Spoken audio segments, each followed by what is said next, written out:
కోరుతా ఉన్నాను. జై తెలంగాణ.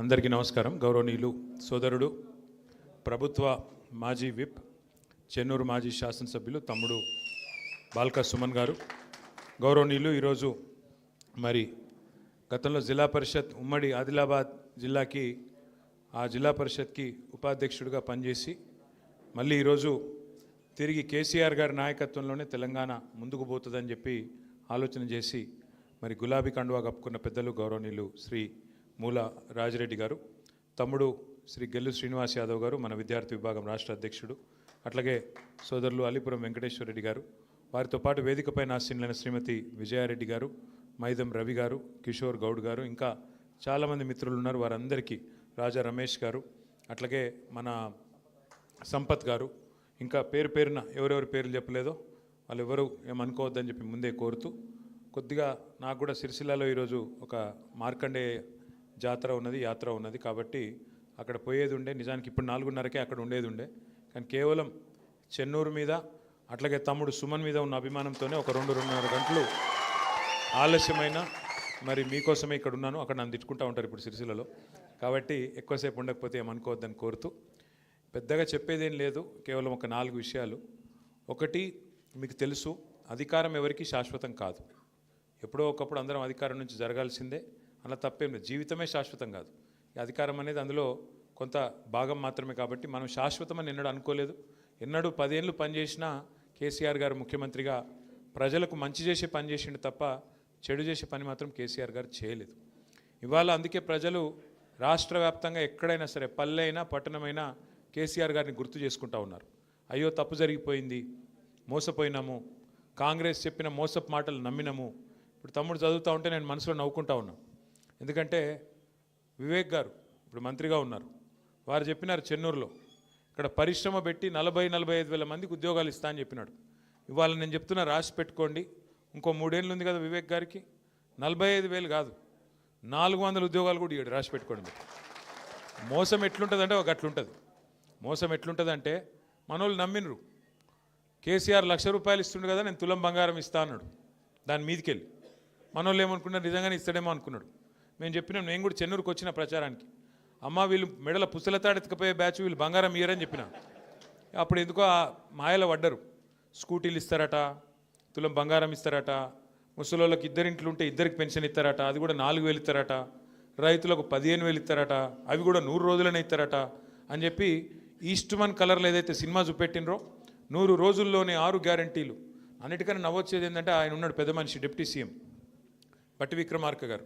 ఆయన ఎంత అందంగా చెప్పిండంటే, ఎంత సిన్సియర్గా చెప్పిండంటే, మీరు చూడాలి ఆ వీడియో.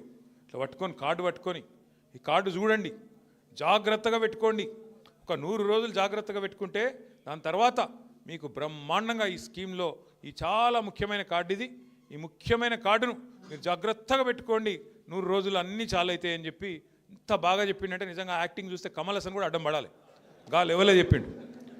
జాగ్రత్తగా పెట్టుకోండి అన్నాడు. మరి ఇప్పుడు ఎక్కడ పెట్టుకోవాలని అర్థమవుతలేదు కార్డు ఎవలకు.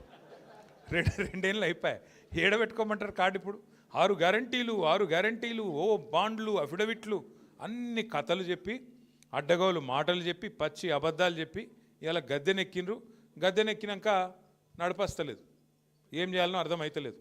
వాళ్ళకి తెలిసింది ఒకటి, పదవులు కాపాడుకోవడానికి కాంగ్రెస్ వాళ్ళకి తెలిసింది ఏంటంటే ఢిల్లీకి సంచులు మోస్తారు అంతే. ఇక్కడున్న వాళ్ళకి ఏమి ఇయ్యరు, తెలంగాణ ప్రజలకు మన్ను కూడా ఇయ్యరు. కానీ ఢిల్లీకి మాత్రం ముఖ్యమంత్రి గారు 62 సార్లు వేయండు. ఇప్పటికీ 62 సార్లు ఎందుకు పోతాడు? మన కోసమో రాష్ట్రం కోసమో కాదు, పోయేది కేవలం సంచులు మోసుకపోవాలి, జీ హుజూర్ అనాలి, సల్యూట్ కొట్టాలి, నా పోస్టు జర దండం పెడతా, ఇంకో 4 రోజులు ఉంచు, నీకింత నాకింత అని మాట్లాడుకోవాలి, ఆడ మూట పెట్టాలి, దండం పెట్టాలి, రావాలి, అమ్మాయి అనుకుంటా. ఇది ముందే చెప్పినాం. ఇది కూడా మనం ఢిల్లీ పార్టీలకు మన జుట్టిస్తే తెలంగాణ ఆగమవుతుంది, మన జుట్టు అలా చేతులు పెడితే తెలంగాణ ఆగమవుతుంది. కాంగ్రెస్ వాడైనా బీజేపీ అయినా, ఒకటి సంచులు మోసేటోడు, ఇంకోటి చెప్పులు మోసేటోడు, పెద్ద తేడా ఏం లేదు. ఒకళ్ళేమో సంచులు మోసే పార్టీ, ఇంకోటేమో చెప్పులు మోసే పార్టీ. అమిత్ షా రాగానే చెప్పులు ఎక్కడిపుతారా అని తిరుగుతున్నాడు ఒక ఆయన వెనక. ఎవరో మీకు ఎరికన్నా నేను చెప్పా, ఎరికే కదా, ఎరికే కాకపోతే మరి సుమన్కి చెప్పి వీడియో పంపిస్తాం, మీకు చూసుకోరు. ఒకటేమో సంచులు మోసే పార్టీ, ఇంకొకటేమో చెప్పులు మోసే పార్టీ. ఇంకా ఎంత అందంగా చెప్తారంటే కాంగ్రెస్ వాళ్ళు ఎలక్షన్ల ముంగట గ్యారంటీల గురించి చెప్తుంటే, స్కీముల గురించి చెప్తుంటే మనోళ్ళు అసలు ఎక్కడోళ్ళు అక్కడ మైమరిచిపోయినరు. బాబా ఎంత అందంగా చెప్తున్నారు. ఇన్ని వస్తాయా? విద్యా భరోసా కార్డు ఇస్తాం, మీ పిల్లగానికి ఇక ఫీజు రీయింబర్స్మెంట్ బాధనే లేదు, ఒక్కొక్కరికి 5 లక్షల కార్డు మీ చేతుల్లోనే ఉంటుంది, ఫీజు గురించి డోకలేదన్నారు.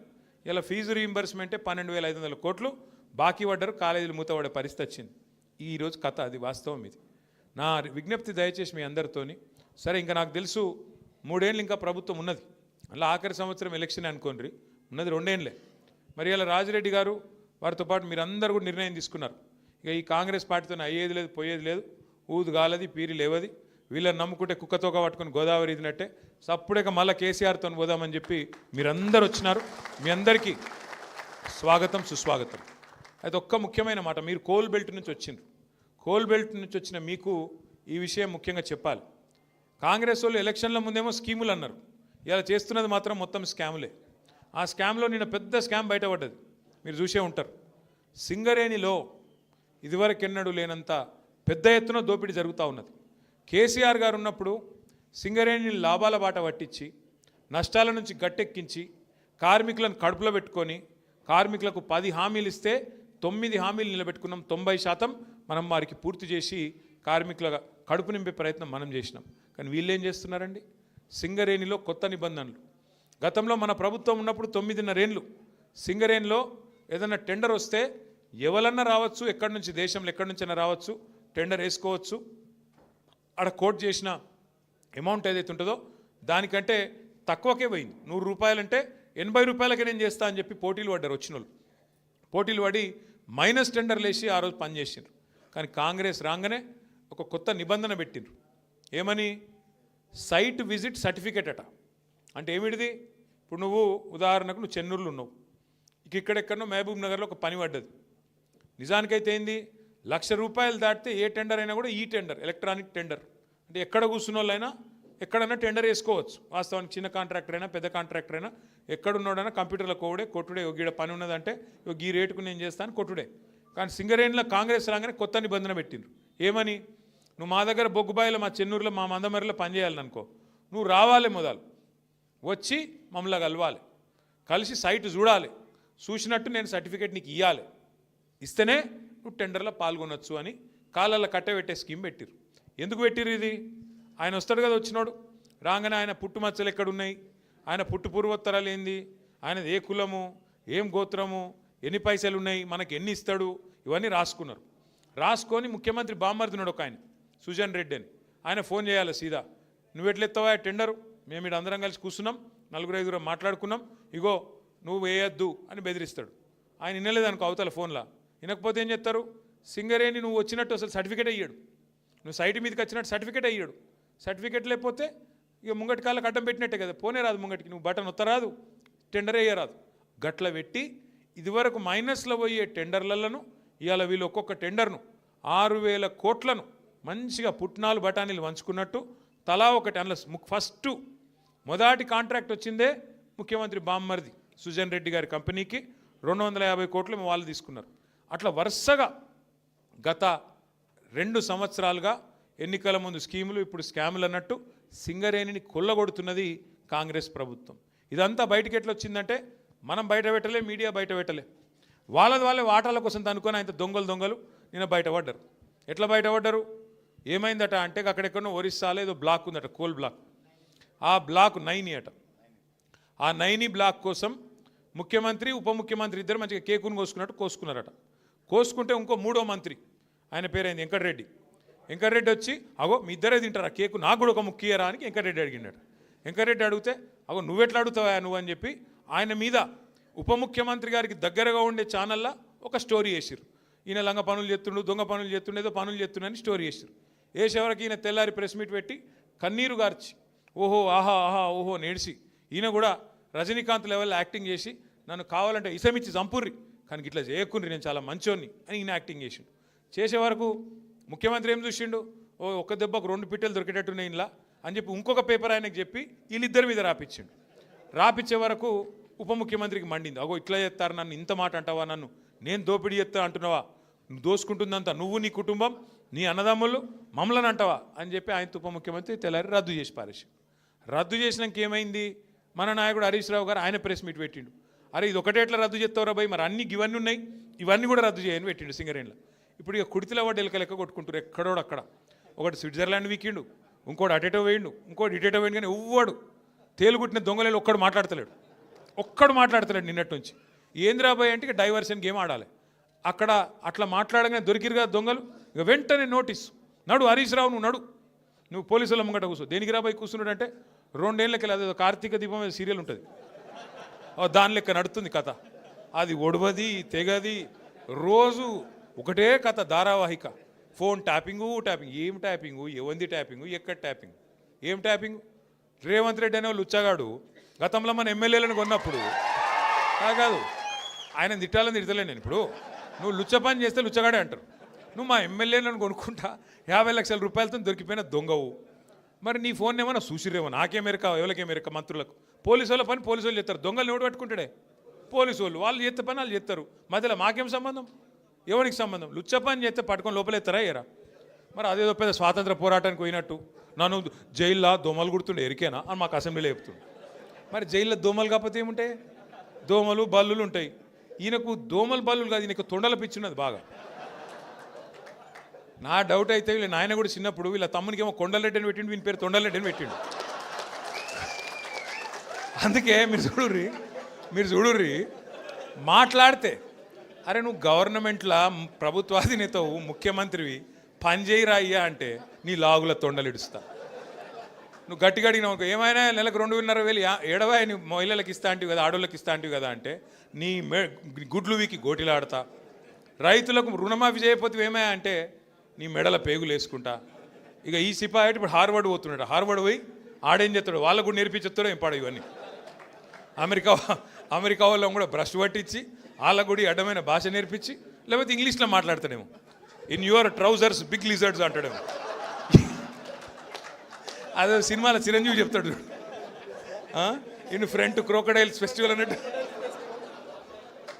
అంటే ఇప్పుడు భాష వచ్చుడు రాకపోవడం పెద్ద ముచ్చట కాదు, ఇంగ్లీషు రావాలనేది కూడా కానూన్ ఏం లేదు. కానీ ఈయన బాధ ఏందో నాకు అర్థమవుతలేదు. నువ్వు ముఖ్యమంత్రి లెక్క పని చేయన్నా, 4 మంచి పనులు చేయాలి, శభాష్ అనిపించుకోవాలి. చెన్నూరులో మేము అంబేద్కర్ భవనం కట్టినాం, ఓ మహిళా భవనం కట్టినాం, ఓ మార్కెట్ కట్టినాం. నువ్వు 4 గట్టు, మేము వద్దన్నామా? మేము ఒక స్కూల్ కట్టినాం, నువ్వు 4 గట్టు. మేము 100 కోట్లు తెచ్చినాం, నువ్వు 200 కోట్లు నేను ఆపిండా. గవి ఏం చేయరట, ఒకటే ఎత్తుకున్నారు. ఇక వీళ్ళు ఒక లంగా పంచాయతీ అన్నట్టు. ఏమన్నా అంటే ఇప్పుడు వివేక్ని పట్టుకుంటే మీ మంత్రిని, మొన్న ఆయన చూస్తే నవ్వు వచ్చింది నాకు. ఆయన తిరుగుతూ ఉన్నాడు, మహిళలు అడ్డం వచ్చిర్రు. ఏమాయి సారు 2 నెలలకెళ్ళి రోడ్ లేదు, మన్ను లేదు, ఏం చెప్తున్నావు అన్నారు. గవర్నమెంట్ అడుకోపో అంటుండు.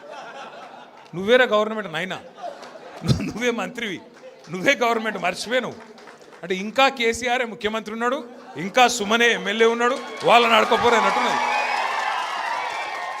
ఏం చెప్పాలి మళ్ళీ వీళ్ళతో కొట్లాడాలి మన కర్మ. బాధ ఏంటంటే మీరు చూడరు, ముఖ్యమంత్రి గారు కూడా నిన్న మాట్లాడుతుండే ఎక్కడో మాట్లాడుకుంటా, ఇదివరకు మంత్రులు ఉన్న వాళ్ళు పొంకనాలు కొట్టిండ్రు, వేదిక మీద ఉన్నారు అంటుండు. అంటే ఒక విచిత్రమైన పరిస్థితి రాష్ట్రంలో ఉన్నది. అందుకే వాళ్ళకు అబద్ధాలు కూడా చక్కగా చెప్పస్తలేదు. ముఖ్యమంత్రి గారు ఆయనకు పరిపాలన చేతనైతలేదు, పాపం నడిపస్తలేదు. ఆయన బాధ వర్ణనాతీతంగా ఉంది. ఆయన ఎవడు గుర్తుపడతలేడు ముఖ్యమంత్రిగా. ఇంకా పెద్ద బాధ ఏమిటిదంటే పేర్లు మర్చిపోతారు. మర్చిపోతే ఆయన కోపం వస్తుంది, జైల్లో పెడతాడు. పేర్లు మర్చిపోతే జైల్లో పెడతాడు. ఇట్లా నడుస్తున్నది. అందుకే ఇప్పుడు ఏంది కొత్తగా ఒకటే పల్లవిగా అందరు కాంగ్రెస్లో ఒకటే పల్లవి ఎత్తుకున్నారు. ఏమిటిది, కేసీఆర్ అప్లపాలు చేసిపోయిండు, అందుకే మేము ఇవ్వలేకపోతున్నాం. కేసీఆర్ అప్లపాలు చేసి అదన్నా చక్కగా చెప్పాను నా అబద్ధం. ఒకడు 6 లక్షల కోట్లు అంటాడు, ఇంకొకటి 7 లక్షల కోట్లు అంటాడు, ఇంకొకరు 8 లక్షల కోట్లు అంటారు. అరే అబద్ధం చెప్తారని అతికినట్టు ఉండాలి. కేంద్రంలో మొన్న పార్లమెంట్లో కేంద్ర ప్రభుత్వాన్ని ఒక ఎంపీ గారు అడిగిండు, అసలు కేసీఆర్ ప్రభుత్వం చేసిన అప్పెంత మీరు చెప్పండి అంటే కేంద్రం ఏం చేసింది, రిజర్వ్ బ్యాంక్ని అడిగింది, కాగ్ని అడిగి పార్లమెంట్లో సమాధానం చెప్పింది. ఏమని చెప్పింది సమాధానం? కేసీఆర్ పదవీ బాధ్యతలు తీసుకున్న నాడు 2014 జూన్ 2 నాడు ఈ రాష్ట్రం ఆనాడు పుట్టిన నాడు అప్పు ఎంతుండే అంటే 72,000 కోట్ల అప్పు ఉండే. ఇది కేంద్ర ప్రభుత్వం చెప్పిన లెక్క, నాది కాదు.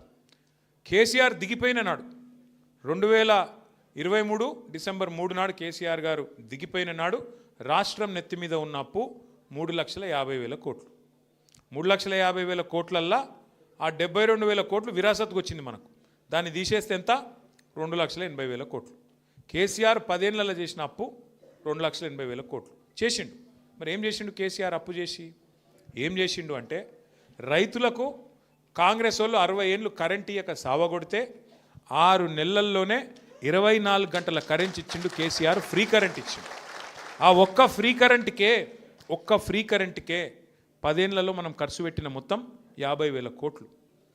సంవత్సరానికి 5-6 వేల కోట్ల చొప్పున మొత్తం 10 ఏళ్లలో 50,000 కోట్లు ఖర్చు పెట్టిండు కేసీఆర్ గారు.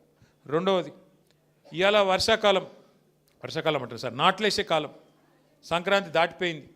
కేసీఆర్ ఉన్నప్పుడు డిసెంబర్ 28 దాటలే ఎన్నాడు. మీ ఫోన్లు ఎవరిని అడిగే అవసరం లేదు, దరఖాస్తు పెట్టుడు లేదు, దండం పెట్టుడు లేదు. ఫోన్లు టింగ్ టింగ్ టింగ్ అని నాట్లు పడుతుండే, ఇక్కడ ఫోన్లో టింగ్ టింగ్ అని పడుతుండే. ఏం పడుతుండే? ఒక్కసారి కాదు, 2 సార్లు కాదు, 11 సార్లు 70 లక్షల మంది రైతుల ఖాతాల్లో 73,000 కోట్లు వేసినోడు కేసీఆర్.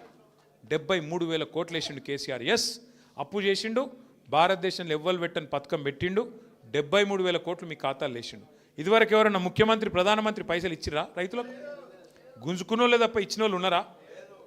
రైతులకు ఉచిత కరెంట్ ఇచ్చిండు, బ్రహ్మాండంగా పెట్టుబడి సాయం చేసిండు. ఒక రైతు చచ్చిపోతే 5 లక్షల రూపాయలు సంవత్సరానికి 1,500 కోట్ల ప్రీమియం కట్టిండు కేసీఆర్. ఇంటింటికి నల్లా పెట్టి 40,000 కోట్లు ఖర్చు పెట్టి మిషన్ భగీరథతో ఇంటింటికి నీళ్ళు ఇచ్చిండు కేసీఆర్ గారు. అప్పు చేసిండు. కొత్త జిల్లాలు చేసి కలెక్టరేట్లు కట్టిండు. అప్పు చేసిండు. కొత్త జిల్లాల్లో మెడికల్ కాలేజ్ పెట్టిండు. అప్పు చేసిండు. నర్సింగ్ కాలేజ్ పెట్టిండు. అప్పు చేసిండు. 1022 గురుకుల పాఠశాలలు పెట్టిండు. అప్పు చేసిండు. మీ జైపూర్లో విద్యుత్ కేంద్రం కట్టిండు. అప్పు చేసిండు కేసీఆర్. కానీ తెలంగాణకు సంపద సృష్టించిండు, మీ భూముల విలువ పెంచిండు. చెన్నూరులో మీరు గుండె మీద చేసుకొని చెప్పండి, కేసీఆర్ రాకముందు భూముల విలువ ఎంతుండే? కేసీఆర్ వచ్చినాక భూముల విలువ 2023 నాటికి డబల్ అయిందా, ట్రిపుల్ అయిందా, ఎన్ని రెట్లు అయింది? ఒకసారి గుర్తు చేసుకోండి. రాష్ట్రం సంపద పెంచిండు కేసీఆర్. ఎంతసేపు అప్పు చేసిండు. అప్పు 2,80,000 కోట్ల అప్పు చేసిండు. కానీ కేసీఆర్ ఇవన్నీ చేసిండు. మరి నువ్వేం చేసినావు? 2 ఏళ్ళ నువ్వు కూడా 2.5 కోట్ల అప్పు చేసినావు. 2.5 కోట్ల లక్షల అప్పు చేసినావు. 2,50,000 కోట్ల అప్పు చేసినావు. ఏం చేసినావు చూపెడతావా? రైతు బంధు ఇచ్చినవా? పెన్షన్ పెంచినవా? తులం బంగారం ఇచ్చినవా? మహిళలకు 2,500 ఇచ్చినవా? స్కూటీలు ఇచ్చినవా? 6 గ్యారంటీలు ఏమైనా అమలు చేసినవా? ఏమనంటే ఫ్రీ బస్ అంటాడు. అది ఫ్రీ బస్ ఎట్లయితుందో నాకు ఇంకా అర్థం కాదు. ఆడోళ్ళకి ఫ్రీ అట, మగోళ్ళకి డబుల్ అట. అదేం ఫ్రీయే? ఆడోళ్ళకి ఫ్రీ అట, మగోళ్ళకి డబుల్ టికెట్ అట. ఇదేం ఫ్రీ? మళ్ళీ పిల్లగాళ్ళకు బస్ పాస్ 25% పెంచిండు. ఫ్రీ ఎట్లయితుంది? ఆలోచన చేయుర్రి మీరు కూడా. దయచేసి నేను మిమ్మల్ని కోరేది, మీరు ఒక మాట, నేను నిజం చెప్పాలి, ఒక్క మాట సత్యం చెప్పాలి. మీరు అందరు చెప్తారా? ఎలక్షన్ల ముందు అందరూ రాష్ట్రంలో ఏమనుకుర్రంటే, పోతే మా ఎమ్మెల్యే పోతాడేమో కానీ కేసీఆర్ ముఖ్యమంత్రి ఉంటాడు కదా అనుకుర్రా? చెన్నూరు వాళ్ళు కూడా అట్లే అనుకున్నారు కానీ అనుకోకపోతే ఎందుకు ఓడిపోతాం మరి? అనుకున్నారు గట్లే అనుకున్నారు కానీ కేసీఆర్ ఉంటాడు కదా అనుకున్నారు. అట్లనే చాలామంది అనుకున్నారు. పక్కన బెల్లంపల్లి అట్లే అనుకున్నారు, యువతల మంచిర్యాల వాళ్ళు అట్లే అనుకున్నారు, ఆ పక్కన కాగజ్ రోడ్ కూడా అట్లే అనుకున్నాడు. ఆయన వీకింది. అందుకే ఈసారి నా ప్రార్థన మీ అందరితోని ఒకటి యాద పెట్టుకోండి. మీరు చిన్న లాజిక్ మిస్ అయినరు. ఆడ మీ ఎమ్మెల్యే లేకపోతే పైన కేసీఆర్ ఎట్లుంటాడు? ఎమ్మెల్యేలతోనే కదా ముఖ్యమంత్రి అయ్యేది. కాంగ్రెస్ వాళ్ళు గదే చూసి సుమన్ మీద ఏదో చెప్తుండని, ఇంకోళ్ళ మీద ఇంకేదో చెప్తురని లేనిపోని ఆరోపణలు, అడ్డగోలు కథలు చెప్పి మొత్తానికి అబద్ధాలు, మోసాలు, ఇష్టం వచ్చిన హామీలు ఇచ్చి ఇవాళ మనను పక్కన పెట్టి కొంతమంది అందలం ఎక్కిరు. పర్వాలేదు, తప్పేం లేదు. ప్రజాస్వామ్యంలో ఎవరికి అధికారం శాశ్వతం కాదు. ఇలా వాళ్ళకి అవకాశం వచ్చింది చేయమని. కానీ ఖచ్చితంగా ఒకటి మాత్రం గుర్తుపెట్టుకోండి, మళ్ళీ తిరిగి కేసీఆర్ రావాలి, ముఖ్యమంత్రి కావాలి అనుకుంటే, అనే ఆలోచన మీకుంటే ఈసారి మళ్ళీ మీరు కోడిగుడ్డు మీద కలివి ఇకగురి. ఎందుకు? కేసీఆర్ గారు కారు గుర్తు మీద ఎవరిని పంపినా, రేపు కేతన్పల్లిలో ఎవరిని పంపినా, చెన్నూరులో మున్సిపాలిటీలు ఎవరిని పంపినా, రేపు చెన్నూరు అసెంబ్లీకి ఎవరిని పంపినా మీరు ఒకటే యాద పెట్టుకోరు, ఈ ఓటు కేసీఆర్కి వేస్తున్నా అనుకోవాలి తప్ప అక్కడ నిలబడ్డ ఆయన గురించి ఆలోచన చేయకూరు. ఎందుకంటే మీరు మళ్ళీ ఒక్కసారి ఈ నిలబడ్డ ఆయన చక్కగున్నాడా, పొడుగున్నాడా, పొట్టిగున్నాడా, ఈయన నల్లగున్నాడా, తెల్లగున్నాడా, ఈయన గిట్లనా గట్లనా అని మీరు ఎక్కువ తక్కువ లెక్కలు పెట్టకూరి. పెడితే మళ్ళీ గిదే నష్టం అవుతుంది. ఎందుకంటే ఏమైనా సరే కేసీఆర్ గారు ఆలోచించి నిర్ణయం తీసుకుంటాడు. అక్కడ నిలబడ్డ వ్యక్తి కారు గుర్తు మీద వచ్చిందంటే కేసీఆర్ పంపించిండు, ఈ ఓటు కేసీఆర్కి వేస్తున్నా అనుకోవాలి, కళ్ళు మూసుకోవాలి, ఒత్తాలి. అంతేగాని ఇక మనం ఆగం కావద్దు. మళ్ళీ ఆగమైతే మళ్ళీ గిదే మోసం అవుతుంది. మళ్ళీ ఎవరో వస్తారు, ఏదో చెప్తారు, నేను ఇది ఇస్తా అంటారు, అది ఇస్తా అంటారు, కడుపులో తల పెడతారు, కాళ్ళు పట్టుకుంటారు, అమ్మ అంటారు, అక్క అంటారు, అయ్య అంటారు, అల్లుడు అంటారు, బామ్మరిది అంటారు, కొత్త వరుసలు కలుపుతారు, ఆగమాగం చెప్తారు. మళ్ళీ గందరగోళం అవుతుంది. తప్పకుండా 2-2.5 ఏళ్లలో రాబోయే రోజుల్లో ఇది నాకు తెలిసినంత వరకు దీని తర్వాత ఎలక్షన్లు ఉండయి. మున్సిపాలిటీ తర్వాత జిల్లా పరిషత్ ఉంటుందని నేను అనుకోను. ఎందుకంటే ముఖ్యమంత్రి రేవంత్ రెడ్డి పగ పట్టిండు. ఆయన మంచిర్యాల జిల్లా ఖచ్చితంగా ఎత్తేస్తాడు, మీరు యాద పెట్టుకోండి. మంచిర్యాల జిల్లా ఎత్తేస్తాడు, ఆసిఫాబాద్ ఎత్తేస్తాడు, నిర్మల్ జిల్లా కూడా ఎత్తేస్తాడు. ఆయన ఆల్రెడీ చెప్తున్నాడు, కొత్త జిల్లాలు తప్పు చేసిండ్రు, నేను తీసి పారేస్తా అని చెప్తున్నాడు. కాబట్టి మరి మీరు కూడా ఆలోచన చేసుకోవాలి. ఇదివరకు మీరు అందరూ ఆదిలాబాద్ పోయే పని ఉంటుండే. చెన్నూరు వాళ్ళు ఎంత దూరం మీకు ఆదిలాబాదు? 200 కిలోమీటర్లు. ఇప్పుడు మంచిర్యాల ఎంత దూరం? 30 కిలోమీటర్లు, 20 కిలోమీటర్లు. మరి మీరు ఆలోచన చేసుకోండి. మీరు మళ్ళొక్కసారి కాంగ్రెస్ కోటేసి 200 కిలోమీటర్లు పోతారా, లేదా ఇప్పుడు మంచిగా కొత్తగా మంచిర్యాల షాందార్గా కొన్ని రాష్ట్రాలలో సెక్రటేరియట్లు కూడా ఉండే, అట్లా అంత బ్రహ్మాండంగా కలెక్టరేట్ కట్టించిన కేసీఆర్ గారు కోటేస్తారా? మీరే నిర్ణయం తీసుకోండి. క్యాతన్పల్లి, చెన్నూరు, మంచిర్యాల, లక్షెట్టిపేట, బెల్లంపల్లిలో ఆలోచన చేసుకోవాలి. మున్సిపాలిటీలు మా మంచిర్యాల జిల్లా ఉండన్నా పోవన్నా ఆలోచన చేసుకోండి. రేవంత్ రెడ్డి పగబట్టిండు, కేసీఆర్ ఆనవాళ్ళు లేకుండా చేస్తా, నేను కంపల్సరీ ఈ జిల్లాలను మార్చేస్తా అంటున్నాడు. మరి మీరు ఆలోచన చేసుకోండి. మీ దగ్గరికి కేసీఆర్ కలెక్టర్లను తీసుకొచ్చి కూర్చోబెట్టిండు, మీ దగ్గరికి ఎస్పీలను తీసుకొచ్చి కూర్చోబెట్టిండు, జిల్లా అధికారులను తీసుకొచ్చి కూర్చోబెట్టిండు. మరి వాళ్ళని ఉంచుకుంటారా, ఊడగొట్టుకుంటారా? మీ ఇష్టం. ఎందుకంటే మీకోసం కేసీఆర్ గారు ఇవన్నీ చేస్తే కాదు మాకు మళ్ళీ గాల్లే కావాలి, మేము 200 కిలోమీటర్ పోతాం, ఆడవై తిరుగుతాం అనుకుంటే అది ప్రజల చేతుల్లో, ప్రజాస్వామ్యంలో మీరే బాసులు, మేమందరం మీ సేవకులం. కాబట్టి మీరే నిర్ణయం తీసుకోవాలని ప్రజలకు కూడా మనం అపీల్ చేయాలి. అట్లాగే ఈ మున్సిపల్ ఎన్నికల్లో కూడా ఖచ్చితంగా మనం ఒక మాట చెప్పాలి. మనం ఉన్నప్పుడు ఏం పని చేసినాం, ఇవాళ ఈ 2 ఏళ్ళలో ఏం పని అయింది? దోమల మందు కొట్టేటోడు లేడు వాస్తవంగా చెప్పానంటే. ఆఖరికి పెద్ద పెద్ద పనులు ఇడిచిపెట్టుర్రి, దోమల మందు కొట్టేటోడే దిక్కులేడు. ఇవాళ బుగ్గలు ఎలుగుతలేవు ఊళ్ళల్లో, పట్టణాలలో కానీ పల్లెల్లో కానీ బుగ్గలు మార్చేటోడు దిక్కులేడు. అట్లాంటి పరిస్థితి వచ్చింది ఇవాళ కాంగ్రెస్ వచ్చినాక. కాబట్టి దయచేసి మీ అందరినీ కోరేది, ముఖ్యంగా ఇక్కడ నుంచి గ్రామాల నుంచి వచ్చేసిన సోదరులు కూడా ఉన్నారు, మున్సిపాలిటీ నుంచి వచ్చిన సోదరులు కూడా ఉన్నారు, పట్టణాల నుంచి. మీతో నా ప్రార్థన, గ్రామాల సోదరులు ఎవరైతే మొన్న పంచాయతీ ఎన్నికల్లో బాగా కొట్లాడినరో వారికి అభినందనలు చెప్తూ, వారందరూ కూడా తప్పకుండా మరి మున్సిపాలిటీలో కూడా మీరు ఇన్ఛార్జ్గా సుమన్ గారు వేసుకుంటారు, మిమ్మల్ని అందరినీ వార్డుల వారీగా, డివిజన్ల వారీగా వేసుకుంటారు. వారి నాయకత్వంలో మీరందరూ కూడా ఎక్కడి వారు అక్కడ, మా ఎలక్షన్ అయిపోయిందన్నట్టు కాకుండా మీరు కూడా కొద్దిగా ఎఫర్ట్ పెట్టాలని చెప్పి కూడా కోరుతూ, మళ్ళొక్కసారి మీ అందరికీ నా రిక్వెస్ట్, రాజన్నకు ప్రత్యేకంగా జర ఆగమాగం మురుకుతున్నాయి అనుకోకుని, ఎందుకంటే నాకు పోయే వరకు ఇంకా 7 అవుతుంది, ఆడ ఇప్పటికే ర్యాలీ స్టార్ట్ అయింది. కాబట్టి మీరు అందరు పర్మిషన్ ఇవ్వాలని కోరుతూ, మరి మీరు కూడా ఇంకా తినలేదు నాకు తెలుసు, 4:30 అవుతుంది, జర అందరు భోజనం చేసిరా, అందరికి భోజనాలు కూడా ఏర్పాటు చేసినారు. మళ్ళొకసారి పేరున అందరికి నమస్కారం. జై తెలంగాణ. లింగారెడ్డి గారు, గంగిపల్లి లింగన్న కండువల్, ఒక ముగ్గురు.